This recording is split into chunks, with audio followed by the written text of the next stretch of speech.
Today on Can We Talk About, it's Severance. Severance. It's a really great show. It's on Apple TV Plus Minus Max, whatever it's called. And if you haven't seen it, don't listen to this yet. Go watch the show first. Spoilers galore. Lots of spoilers. That's today on Can We Talk About? By reaching 75% refinement on Sienna, you have earned for you and your fellow refiners a 5-minute music dance experience. Hey, Amanda, how you doing?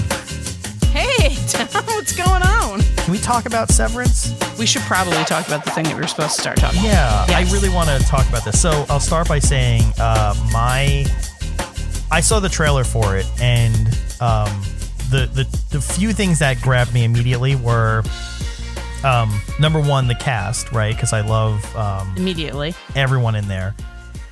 And the song, too. Like, I love Daydream in Blue. That's the song that's in the trailer and used a bunch of times and stuff. And I was like, all right, these are all hitting my points. But it also looked really intriguing. And I'm not typically... It's weird. I prefer comedy, obviously. And clearly there's a lot of, like, you know, Ben Stiller's involved in this and a bunch of people from the world of comedy. Which I also... That's like, feels like a whole other trend. And that's something we can rant about at some other time of, like, people from the world of comedy transitioning into drama and making probably the best dramatic TV shows and movies and stuff that exist. Agreed. Anyway, but no, like, and I'm usually averse to like all these like melodramatic, like, you know, suspenseful shows try to lead you on with some uber mystery that you're supposed to solve throughout the course of the season or show or something. Maybe I'm just fatigued from like the Westworlds of the world, like just had enough of that. But this, yeah, it was amazing. I have a lot more to say about it. But anyway, that was my first like interaction with it, was just like coming out of like the trailer. I was like, oh shit, this looks amazing. I didn't know anything about the show. I knew Adam Scott was in it. And then the whole reason that Henry and I started watching it was because they shot in Beacon, which is where Henry works, in Beacon, which is a town in the Hudson Valley of New York. And they were shooting in Beacon. So Henry was like, oh, we have to watch this. They shot in Beacon. So we were automatically like, oh, we got to watch that show. That was the one that was shot in Beacon. Yeah. And that's what drew us into the show. And then I would say 15 seconds into the show, I was like, I'm obsessed. Wait, I didn't realize the show was filmed in New York. Funny enough, I was watching one of like the panels that the cast did recently, and they were talking about filming in New York, and I forget, one of the cast members like came to New York to film and then got COVID and was on lockdown or something. So I was like, oh, I didn't realize they filmed in New York. And I just thought New York City when they said New York. What scenes were filmed in New York? So there's a few that were filmed in Beacon. So there's a dummy light in Beacon. And there's a scene where they show the dummy light, but then there's also the some of the railroad scenes were filmed in Beacon on those back railroads that are behind Hudson Valley Brewery over in that area. So obviously, then isn't it funny when you watch shows and you know that it was something in the show was filmed there? So you spend the majority of the show being like, does that look like Beacon? No, that doesn't. Yeah, that's not. Could that be? That's not Beacon. Well, that's what we Brooklyn. did. Yeah, I'm in Brooklyn, and what it ends up happening every time is like, you know, they're filming movies and TV shows constantly, and they have like the little like placards up on the, you know, like don't park here, we're filming, whatever the name of the production is. And sometimes if they're a big enough production, they'll just use fake names. And like there was like one couple blocks from me like last weekend, and I looked it up, and it's like, oh, okay, it's a code name for the Mr. and Mrs. Smith remake for Amazon that they're doing. But what ends up happening a lot is I end up like watching something and be like, oh, hey, I know what that is. Or I find out they filmed something and I just want to like fast forward to that scene. I'm like, I want to see what scene in the movie they filmed, you know, in my neighborhood or whatever it might be. I do the same thing. So that's how we started watching this, was because we wanted to see the Beacon scenes. And I would say between that and the opening credits, just that, I was hooked. I was like, this is already so trippy. Just the opening credits were so wild. And like you said, the music's incredible. So it just draws you right in. But Yeah. And so, all right, we can get into like talking about the actual show. And then for anyone who hasn't watched the show, there's lots of spoilers ahead. Spoilers soon. galore. But the basic premise of the show, and feel free to correct me if I'm wrong on anything here, because I'm not reading off anything necessarily. This company develops a technology to split your consciousness into two, basically. And as I'm saying this, I'm also thinking through what we actually know and what we don't know as far as like the rules of this world, basically. But essentially they split it. You can split your brain into two, sort of, so that when you're at work, your work consciousness is its own separate thing from the rest of your world. So like when you are at home at night, like you have no idea what you did all day, and like literally your brain just kind of turns off. And so you literally just live a life with a job that you know nothing about, that anything. But there's so many other mysteries and lots of other things that aren't solved throughout the show that. And I feel like it's hard to say though that you know the end. Like I feel like I could have described the show very differently had I not watched the final 2 episodes. Yeah. Like in the beginning, I would just say, oh yeah, it's just like you said, a technological company called Lumen who just makes this technology so that you can essentially, for me, I will say the first few episodes, like, oh man, this would be sick. You could go to work all day, hate your job, not even know that you hate your job, work with absolute shitheads and not even have to take that home with you and see them out in the store and not even realize they're your coworkers.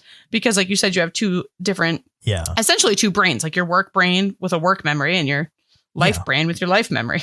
It brings on all these moral concoctions and contemplations of like, well, if there's the inner and the outie thing, right? Which is like the person you are on the outside of the world, and the outside world is different than your innie, which is the person that's in, which it's a person at that point. And then there's this like, well, is that a person? Do they have rights and abilities and like, like free will or whatever it might be? And it's like, no, they're controlled. Like it goes deep. The more you think about it, it goes deeper. And that's even just like on the surface, right? That's just covering like the surface morality of if you split your conscious into 2 and then fork the rest of your life so that there's, part of your brain that's living inside and has to work all day. And that's all their life is. That's not even getting into all the rest of the other weird mysteries that pop up throughout the entire show. But it's trippy. That first episode where, essentially the first episode, there's a character named Helly, and also something that really like when something like makes your skin itch and made me so uncomfortable is the way that the innies, the people, their work conscious, has the last letter of their name. So they're not just like Mark, who's played by Adam Scott. It's not just Mark, it's Mark S. And everybody has that one last letter to their name. I'm like, oh, this feels culty. This feels wrong. Yeah. Like, why just the one last letter of your name? And I also think that opening scene where the character Helly is essentially starting her severance journey and wants out, and they show you how they show her the video of her consenting to the severance, like, oh, you should watch this. This is your outie telling you want it. And I just remember thinking like, oh no, this is not what I thought at all. This show is not what I thought. It's way too, there's way, and it's really funny because another show that we're going to cover it too, but like a lot of these shows in general, like the what's the other one we were talking about? The bear? The bear, yeah. The bear. Everyone's been like, oh, it's a great show, but like prepare to like pop a Xanax before you watch it. Like it's very stress inducing. And with this show, like, I don't know if it's stress inducing, but it definitely like pulls you into, there's the fun out of this is just entertainment, like trying to figure out the morality behind this weird world. It's very Outer Limits-esque or something like that. And then it starts getting into other stuff too, where it's just like, Jesus Christ, like what this is unraveling like this weird onion of what are the goats for and shit like that. Oh my gosh. That scene with the lambs and I was like, what is happening? This is like biblical. Yeah. My father-in-law, who, he is obsessed with the show, like truly obsessed. And he has joined these groups where they talk about the conspiracy theories in the show and all these like hidden meanings and about how there's these melons are mentioned in every episode, and milk is mentioned in every episode, and Wow. like I'm like, how did you? Yeah. And what? I did not see that, but I guess it's Yeah. one of those shows that, like you said, there's so many layers. If I rewatched it, because I haven't rewatched it, but if I Yeah. did rewatch it and had looked into this stuff, I can see where it would just be like there is so much more to the show than Yeah. meets the eye. Well, it's funny. I mean, I mentioned it in the front there too, like, like Westworld, which I don't know if you watched. Did you watch Westworld? It's one of those shows that I watched a few episodes with and realized that Okay. if I watched it, without him, I would never hear the end of it. Yeah. Well, Westworld was like another one too in that realm where I felt like there were entire groups of people like trying to unravel the puzzle because every episode was giving you like these little hidden clues and things. And I didn't go into this expecting it was going to be that show. And I don't know if it is. I don't know if he was trying to give away anything or you need to get to the end of the journey before it all makes sense. If that makes any sense. But but also like the only thing too, and jumping way ahead, like by the end of the season, which I'm glad it has a second season, because that was the other thing too. As I'm getting into this, I'm like, oh, this is going to be one of those shows that gets canceled and we have no idea what this all meant and nothing. We have no context to any of this. Luckily it has at least a second season coming, but no, like with that too, like I didn't expect this to be this like unraveling puzzle of like, what does this mean? What does that mean? Like, but even the way they do revelations of like, who the main character's neighbor is, like, didn't expect that. That was pretty cool. Like just Patricia Arquette killed it with that. Oh yeah. Patricia Arquette. She was incredible. Absolutely. She steals a lot of the scenes in like the show. And, there were two characters, like obviously I went in for Adam Scott. Don't we all? John Turturro's great. What's his name? I should probably look at the cast. Christopher Walken is in Christopher Walken. Yeah, I was going to say like everything like, and then, but the guy who plays Milchek is amazing. And incredible. I can't imagine anyone else playing his role. And he does it to this, like, what's funny? He comes off and I'm still trying to figure out, and I feel like I'm bouncing around a lot. I'm sorry if I'm doing this, but this show. Anyone does that's that watched this show knows that when you talk about the show, you just bounce around a lot because there's a million things that you want to say immediately. Well, because I mean, have you ever worked in like a corporate environment? Like, have you worked in like a? Yeah. Okay. And so like, there's always those like company man people who are just like, hey, no, we're going to do like, mandatory fun time kind of stuff. And who are all bought into it and completely like engrossed by it while I'm sitting in the corner being like, yeah, I don't want to be a part of like mandatory fun. Like, this is not what I'm into.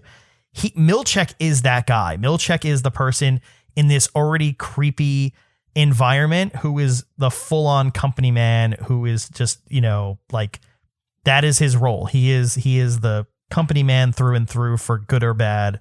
And I can't imagine anyone else playing that role. Like that it was perfection. Yeah. He's amazing in that role, but he's off-putting in a way that you don't expect him to be. Like he's so happy and like you don't want to hate the guy, but you're also like, thank God their brains are severed, because if somebody said, great job this week, let's have a melon party. Yeah. Like there's no way that you're going home to tell your husband, like, today was awesome. Yes. I, found all my creepy numbers grouped together properly. So we ate melon and danced around and I got the maraca. It would be like you are being committed. What is wrong with you? And but for he just does it so well. And I was going to say, for what it's worth, if you've worked for any kind of company where there's like, human resources and all these, like, I feel like everyone understands that creepiness to that in general. But there's also a lot of theories and open-ended questions about the show. And I'll start there too with like, all right. And again, if you haven't seen, if you're listening and haven't seen the show, first off, that's weird and you should go watch it. But just to explain, there are numbers on the screen, like on this populated matrix looking screen on an old timey computer where they're supposed to feel something and click these numbers. And you're never let on onto what that work is and what it means, or does it mean anything. Amanda, do you have a theory? Do you have any theories on what those numbers mean? I don't. Henry had a few of them, but I don't have. I've heard theories about what it means. I will say that watching it, I was like, these numbers are people. Like, these have to be people, and like people's energies that they were sensing. That's initially that's what I thought before the show progressed to what it did. But one of the theories I heard is that it's the way that they group the numbers will do certain things to certain people. So it was their way of realizing how can they further use this human, like if you're really great at your job and you finish, clear the numbers, or forget the terminology that they use in the show. But if you're so good that you clear your numbers and you're good to go, your brain is more susceptible to like the next step of whatever severed is. Like, how much further can we push this for you? That was one of the theories that I had heard on a podcast, but what's yours? Well, what do you got? Heard, I have a belief, and I'll get to that in a second, but it's not as amazing as anything else. But the theories I've heard too is that they're curing diseases or something. They're using, I've also heard people say like it's numbers that were important to you in life, like a birthday or like in whatever order. And so like by you feeling something, they're sort of trying to clear out like what's left of your connection to your old memory. Ooh. And then the last thing, which is what my belief is, just like, I don't think it means anything. I think it's busy work. I think it's literally meaningless and pointless. And because I don't think we've never been shown, I think, the character macro Dylan data refinement. That's what it's called. Their right. Yeah. Yeah. And so the character Dylan, like he talks about how, I think all of them talk about how they have like whatever their score is, right? Like how well they scored on. And I don't think any of them have talked about, or maybe I'm wrong, maybe I missed this, but I don't think anyone ever talked about having a bad score. Is that? No, I don't think they did. They have to clear it, right? So they had to clear the screen. So however that happened. And if you were like faster or more focused, like I know John Turturro's character is just like, there's the one scenes where he's just like eyes locked in and then the black goo comes over him. Yeah. Which is another wild thing where these different scenes where like this black goo comes down. And the more you watch the show, the more you realize the black goo kind of in the show, he falls asleep. But you realize that when he falls asleep, it's actually him getting closer to waking up on the unsever side. Yeah. Waking up to his outie. So there are a couple times where he's staring at the screen so intently that he kind of starts to wake up or get closer to his outie, almost unsever himself. And you see this black goo come down in his brain, which is kind of his dream. Yeah. And so I don't know. I don't know what. I mean, I'm sure. I hope we find out what they mean, but I feel like they will. I mean, I feel like they gotta give us some payoff to a lot of these, open-ended mysteries.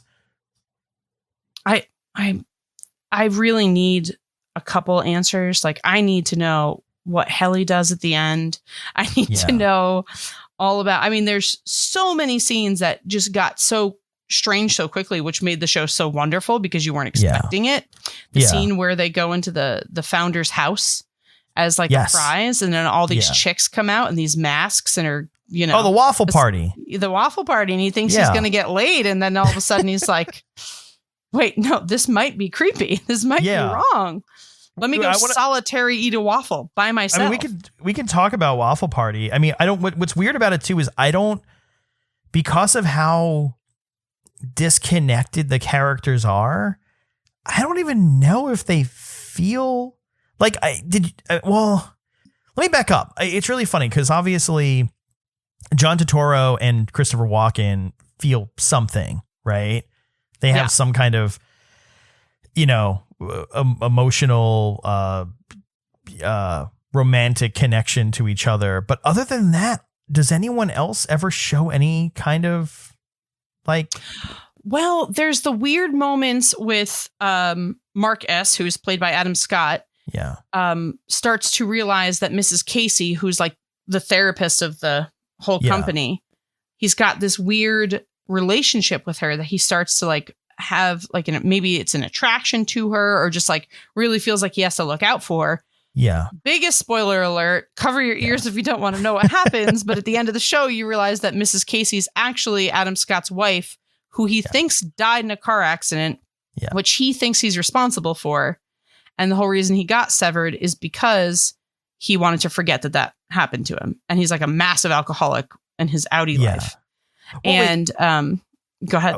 Oh, no, I was going to ask, I mean, did I miss something? I didn't realize he felt responsible for her death. Was that? So this is one of the Chucky theories from Mr. Chuck that's big in the Facebook group he's in is, so there's a scene where essentially he's told he has to go to what would be like an HR person, but for them is like their therapist. And it's this beautiful woman named Mrs. Casey. And he goes into this very strange room that has a tree in it. And she says like, kind of build out of clay what you think you are or like what you represent. And he builds a tree. And then there's a scene when he's like super heavy drinking. I think it's one of the Beacon scenes, but I'm not sure. And he walks to this tree and sits next to it and weeps. And so essentially that's kind of foreshadowing, like maybe he was driving the car, hit the tree and thinks that he killed her. Yeah. And so it almost like, when he represents himself with clay as an innie, he's remembering something from his outside life. And like, they think that kind of shows that there was already a little bit of the unseverance starting to happen with him. If when he represented himself, he made a tree. Yeah.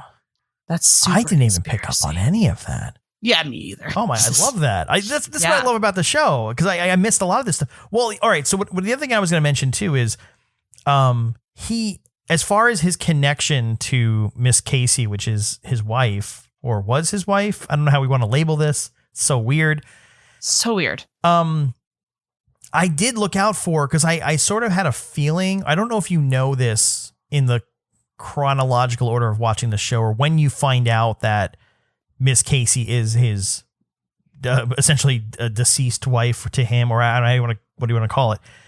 But there's never anything. He does have a connection to like where he sort of like looks back at her and like, you know, like, but there's never anything where he's as is any that I saw, at least, where he kind of shows like, oh no, he knows that's his wife or he knows he has a connection to her or something. I never picked up on that at all. It never felt like there was a scene where he was like, there's something about Miss Casey that I'm drawn to. Like it was never seemed like that. He had like a very protector vibe over everybody in his little macro data refinement. But there were a couple scenes where Miss Casey's like hanging out there, essentially, I think, to watch Helly, because Helly is like she's losing her shit. Yeah. And when she's not there anymore, when Mrs. Casey's not there anymore, because essentially it's like a whole story about how Miss Casey gets fired from the company or unsevered, and nobody knows what that means. If you get fired, do you die? Because she went down to they sent her down to the floor. The bad place. Essentially. Whatever it is, it's the bad place. Yeah. Different show. And so everyone's like, well, what happens down there? What's going on down there? You know, like what happens to your body down there? So there is that vibe where he gets really worked up that she's not there anymore. Where did she go? Yeah. What happened to her? And maybe that's a little bit of something, but I also feel like that also fits his character, who's just kind of a protector over all of his employees. Yeah. Well, all right. So you touched on something I wanted to mention anywhere to get to, which is, when Miss Casey is dismissed or whatever it's called, I forget, they send her down to the something floor. Like that's what it's referred to. And I forget what it is. I really should have done my research before this.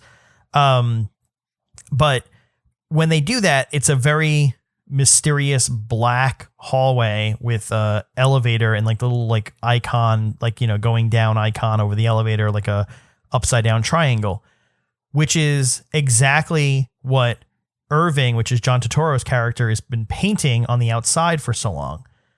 Yeah. And he has like massive amounts of paintings of a vision of that doorway, that elevator, which what I'm trying to figure out, or have been trying to figure out since I watched the finale, was that means he's seen it, right? Like clearly he has seen that elevator, but in what context? Was he sent down that hallway? So it like he's seen it in some aspect. Is it was he a different employee? Was he the like kind of like a Milchek's character where he was the one opening the door for someone to send them down that hallway, or did he get sent down that hallway like Miss Casey did?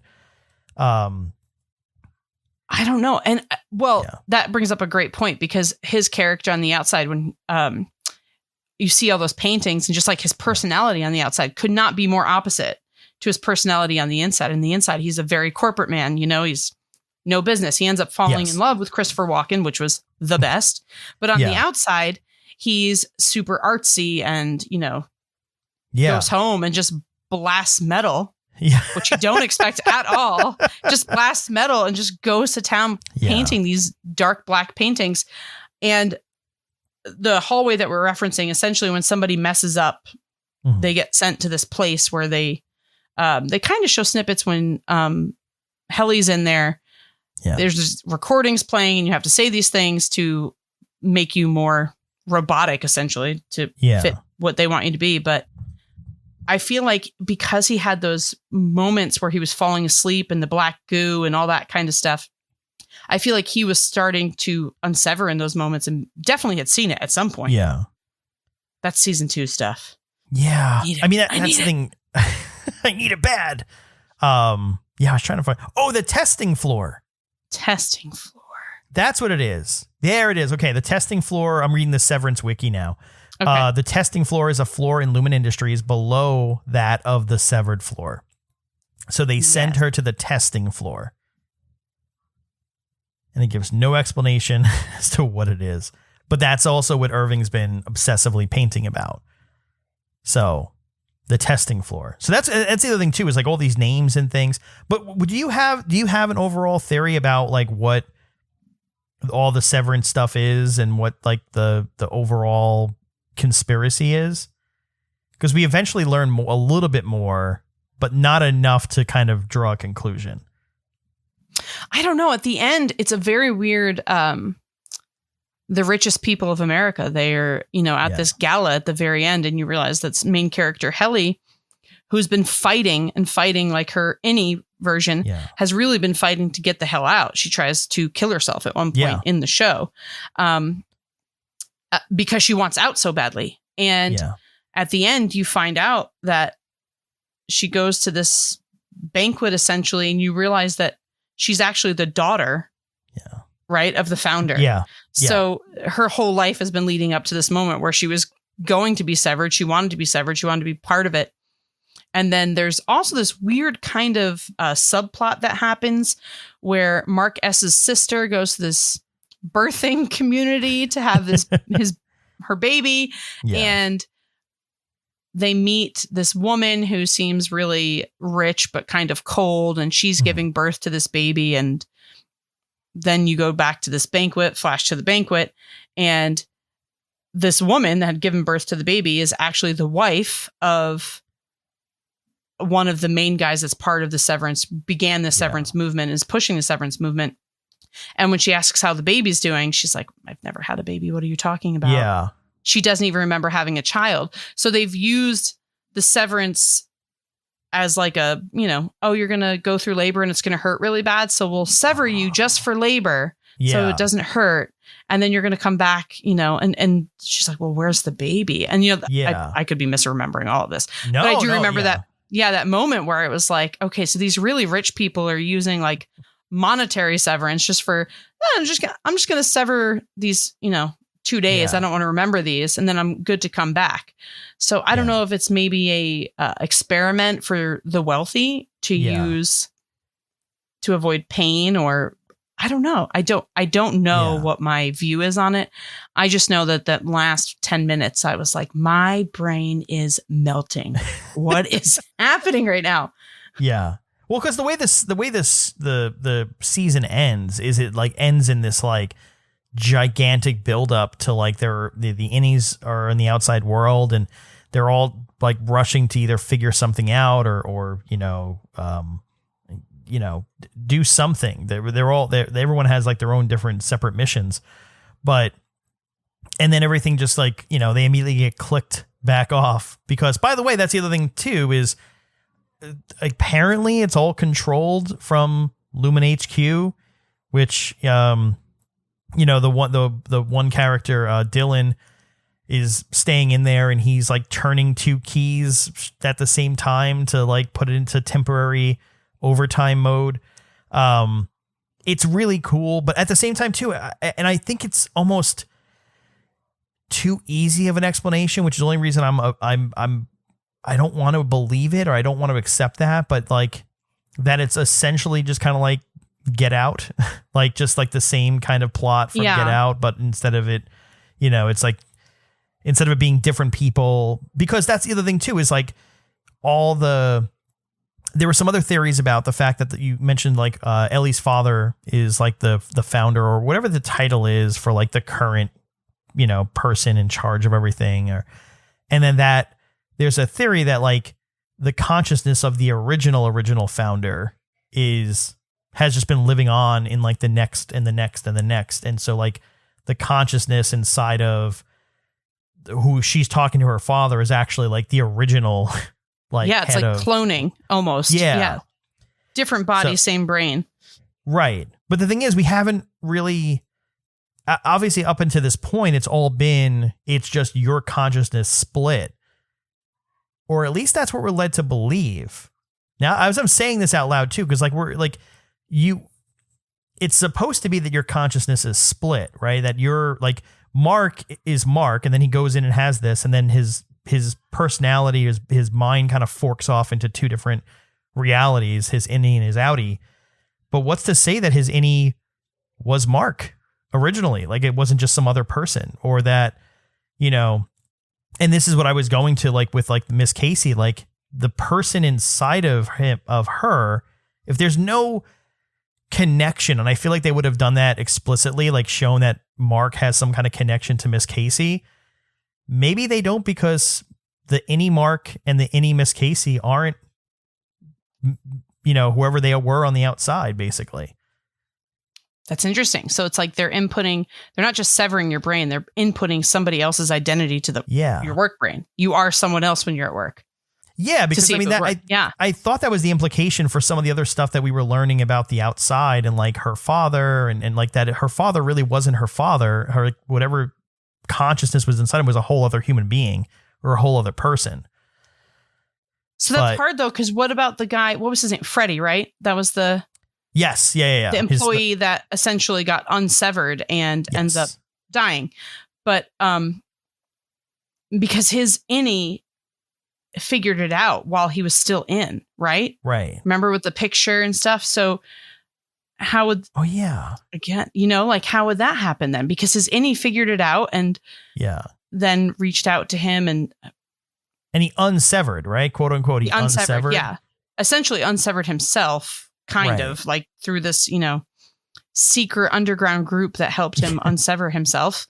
Yeah. Which we don't learn a lot more about. Right. And no, that's got to be really deep second season. I honestly think that's probably where it's going to go. And I think that Mark S is going to join that unsevered group, and they're going to get deep into helping other people unsever. But there is one of the parts I thought was one of my favorite parts was Mark S's sister is married to this guy named Rickon, who is like a spiritual self-help guru, or so he thinks. Yeah. And he writes this awful book, which is just truly awful, but somehow a copy gets into Lumen. Yeah. And then the one character, I think it was Dylan, right? That finds the book and starts reading it on the toilet. Yes. And it's kind of like, oh, there's an outside world. He starts to kind of unsever via that book. Yes. And so maybe that kind of goes against your theory about the same person inside or outside, because he does start to realize who he is on the outside, because that moment where somebody switches it off and he's at home with his kid and he doesn't realize that he even has a child, and then brings that back into the office. Yeah, that is a good point. And that's the thing too, is what's crazy about this show and all the conspiracies and theories is that it's almost like a puzzle where it's like, oh, cool, look, I found a piece, and you go to like put it on. It's like, oh, no. Like it looks like it fits, but it doesn't. Like it doesn't. There isn't. And it is intriguing. The only thing is with like throwing yourself onto a show like this, it's like, I really hope they have a plan. I really hope they're just like, oh shit, we didn't realize we had to figure out a solution to this hole we painted ourselves into. People are addicted. Yeah, exactly. Yeah. People are addicted to this. And Yeah. I think there has to be a second season because, like you said, there's so many cliffhangers at the end, and it did insanely well. It's Apple TV, so there will be a second season. But there is a lot of I bet people that are listening to this right now that have not seen the show is like, what did they do acid before they recorded this? Because it sounds insane. Yeah. But watching the show, this is almost the stream of consciousness that happens when you're watching the show because so much is happening. And Patricia Arquette is essentially the mean lady in the big high desk, the running the show behind the scenes, but is Mark S's hippie neighbor who makes him homemade soap. Yeah. And she on the outside knows that Mark S is Mark S on the inside, and she's almost watching over him. Yes. So she's not severed. She's 100% all the time, just being two different people. So I don't know. I know. There's a lot. It's really, I mean, and the other thing too is there are, I don't know. I mean, I hope we find a solution. I don't know. It's such a good show. And the girl who plays Helly is amazing too. She's really good. I thought she was in other shows and she is absolutely she wasn't really like, she wasn't in anything really that had really popped up. Britt Lower is her name. Yeah. And I for sure thought, Little Miss Helly B was in something else because she, not only does she kill it, but she just has a face that I'm like, I've seen her. Where have I seen her? What if I watched that she's in? Yeah. No, she's only really played like bit parts in some major series, and that was it. Like she wasn't really, she hasn't like really played a major role in anything out there. But so she's like the anomaly there. But aside from that, she was amazing, and then she's surrounded obviously by Adam Scott and Patricia Arquette, and the guy who plays Dylan too. Has he been in anything? Is anything? I don't know of him in anything else. He has since then, though. I just saw, actually, oddly enough, I just saw something that he was in coming up, but I don't remember what it was. Zach Cherry is his name. Yeah. I don't know. They were breakout. They were killer in the show. They were so good. and you were just mentioning him too. The guy who plays Rickon, Michael Chernus, I think it is. He's so funny. He's hilarious. And the thing is, the way funny. I do love how they play up his like self-help book, and like they're essentially reading it like the Bible. It is their Bible. And just like some of like the words, but like seeing it quote unquote like touch them in like the context, but also it being like just silly, stupid, musings by someone who's like thinks very highly of himself. Very highly of himself. He has like a book release party. Yeah. Where he just reads experts from the book. And the best part of it is not only does he think he's incredible, but his like guru friends just think he is just a genius. It is such a satirical, hilarious thing because it also helps with the balance of outside Mowdy Mark thinks it's like, what a joke. You are such a joke. And inside Mark, is like, wow, he's really intelligent. Like what a smart guy. These words are changing my life. Yeah.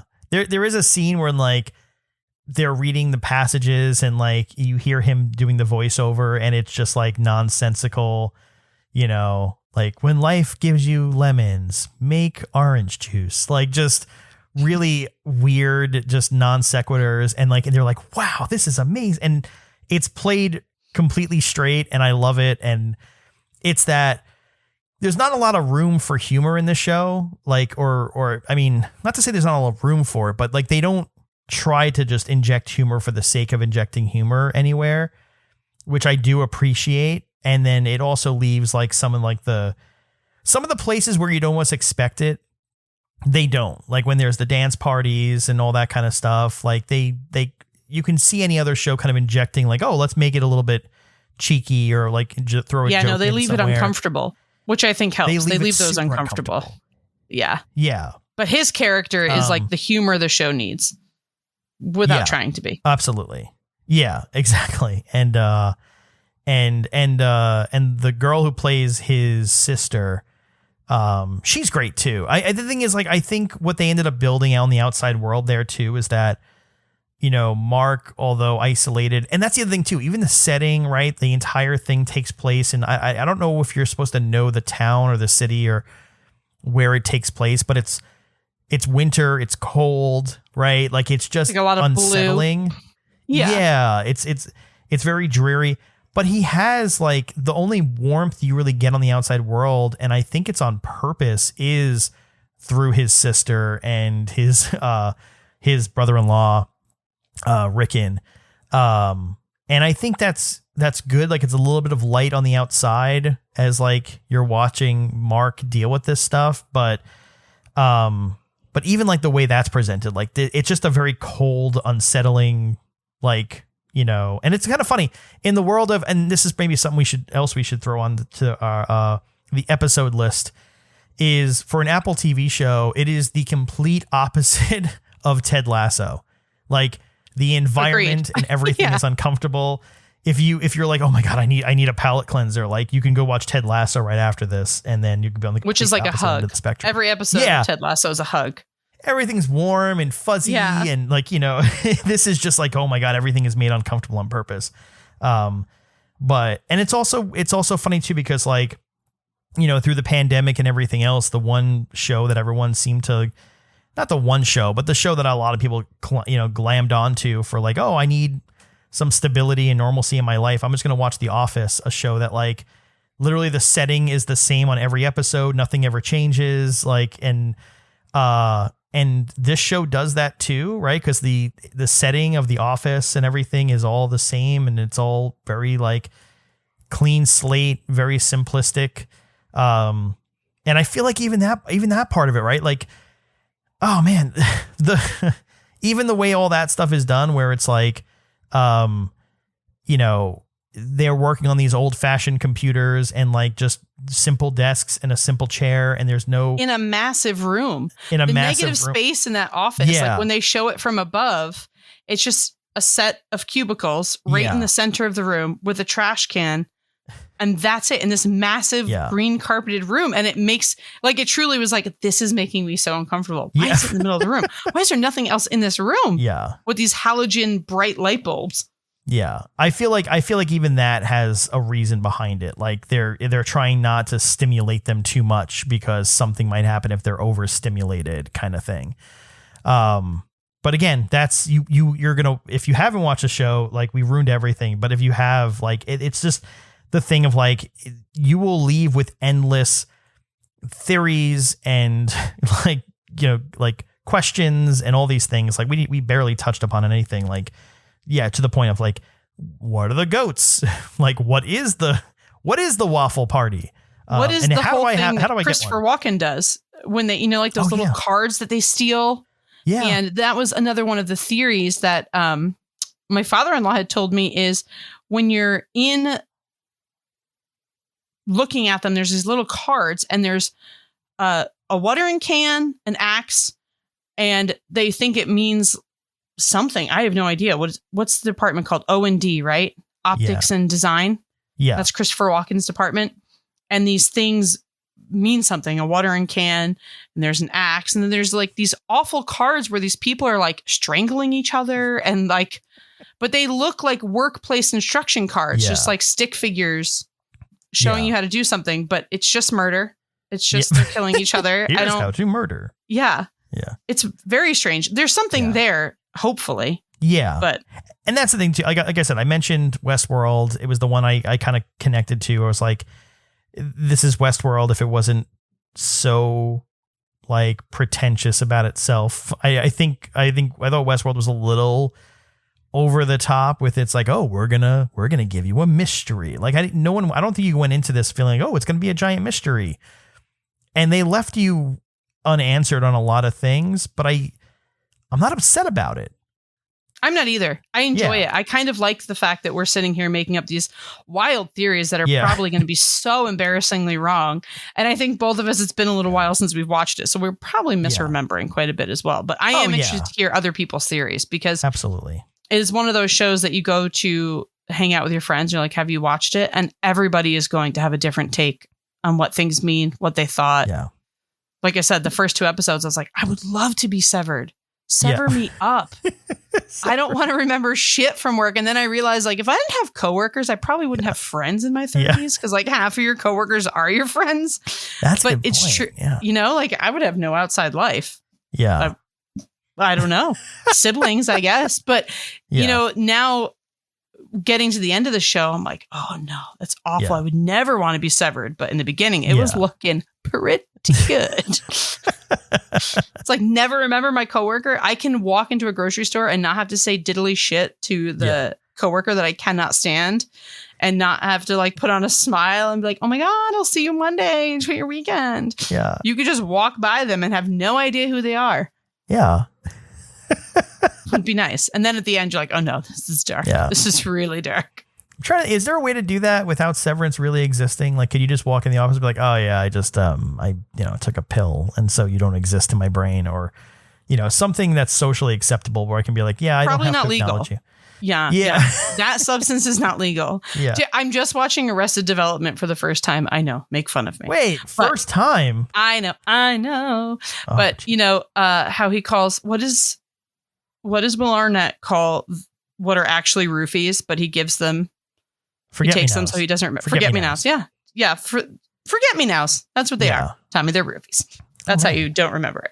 I am also really excited and we have to, I'm adding this to the list. We have to do an episode on this now. You have to Arrested Development. I'm putting it on the list right now. It is going to be official. I'm in. I am in. I love it. I'm about to finish it. Okay. Wait. Oh, well, okay. There's so many questions. I know. Everyone, the last season is just a green screen, Portia de Rossi. Everyone is peeled. Yeah. But yes, it's a really bad wig that they put on whoever they had as her stand-in. It is awful. I know. But so I'm just finishing that. But that is that's what I think the only thing you could have is a forget me nows is the only way you're going to forget your coworkers. All right. Well, without Severance. Yeah, fair enough. But all right. Well, at least we know what we're going to talk about in the next episode now, because I'm putting it right on the list. I'm in. Awesome. Cool. Well, thanks for chatting. I don't know how to end this. We haven't figured out a way to. We haven't figured our ending, but I think what's going to happen now is one of two things. People are going to have watched the show are going to be like, oh my God, yes. They're going to go along with our very ADHD driven recap of the show. And the people that haven't watched the show are going to be like, I don't know if I can, but I highly recommend you do. I highly recommend you do. It is funny. Are there anytime I will watch things and I'll like reviews or things like this show that we're doing right now. If either A, I've seen it and I want to hear other people's takes on it, or B, I don't really want to watch it, but whatever, I'll listen to what they have to say. Like it's fair. If there's a movie I haven't seen where I'm like, I don't think I'll get around to watching it, so let me just hear someone else recap it. Like those are the two reasons I would listen to someone. So I hope that's the reason. I really hope when you said spoiler alert early on that someone who hasn't seen it just checked out right there and said, all right, I'll go watch it and then come back. Yeah, please do, because it's worth it. I think it's worth it. And I think it's also one of those shows that you don't watch the first season, and by the time the second season, it's like when people started to watch Game of Thrones, like season 2. And they're like, okay, fine, I'll do it. Everyone's freaking talking about it. Like I have nothing else to do. And all anyone cares about is season 2. Yeah. And that's what's going to happen with this show. I'm going to say it now. It's going to be annoying how many people are like, season 2 of Severance tonight. Yeah. So well, I'm also one of the shows I'm watching as we speak. And I had to catch up because the last episode is coming, is Better Call Saul. And that's another show that I'm into, but, I had to be the same thing where it's like, the last episode's coming. I can't not be caught up to it. I like binge watching things. That's how I prefer to watch it. I don't want to watch it live or with commercials. But, once that happens, once the show's over, then it's just, it's a ticking time bomb to when I find out a spoiler about how the entire series ended. So I have to be up to date. You have to be. That's like when people get pissed off that like especially Game of Thrones. Like, come on, it's been done for how long now? I'm not gonna not do it. I'm gonna tell you. Cool. All right. So next time we have so many other topics to talk about. So we will talk about more. I can't wait. Another episode. That was fun. I had fun. Did you have fun? That was so fun. Yeah. That was fun. Absolutely. Cool. Well, we hope you had fun. You, the audience, the person listening to this. Please have fun and also please watch the show. All right. We'll see you next time. See you next time.